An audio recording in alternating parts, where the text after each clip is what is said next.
Hello and welcome to Rediscovering Limerick. My name is Sharon Slater. In this episode, we will be taken to the streets, where we will view fragments of our history that are still visible today.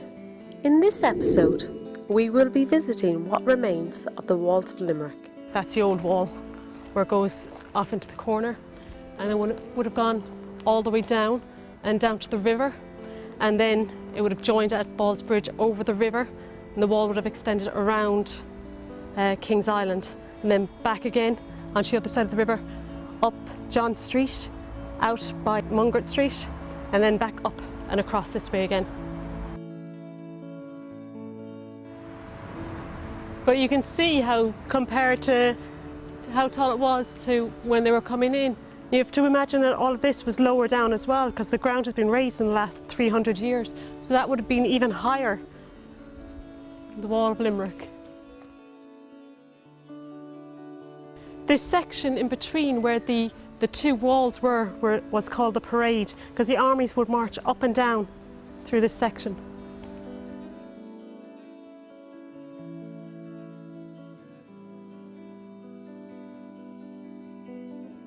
This is one of the old gun ports on the old city wall. You can see that it's angled wider on this side, on the inside, so that you could have more access to the gun port, whereas on the opposite side it was only a narrow slit, so that people who were coming from the other side could not get access to the people who were firing on this side.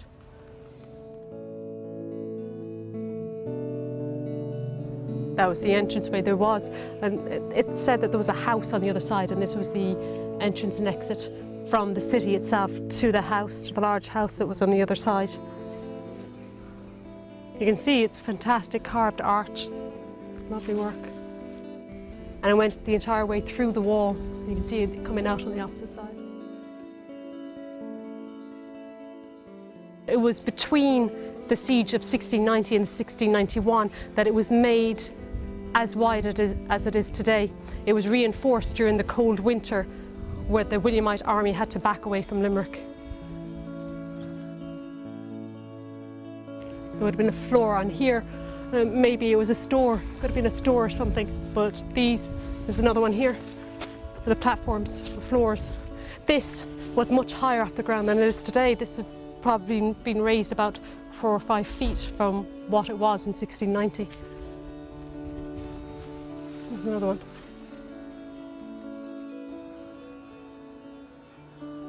That would have just been another entrance and exit way. It would have been guarded on both sides. There would have been a guard on this side of this to make sure who was coming in and out of it. And such a narrow gap, they would have been able to know who it was and be able to protect themselves, as each person would have pretty much had to come through individually.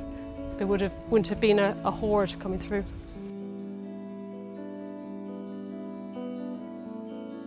Remember to check out my website, limerickslife.com, to find out about things that have happened in Limerick's past, and also ilovelimerick.com to find out about things that are happening in Limerick today.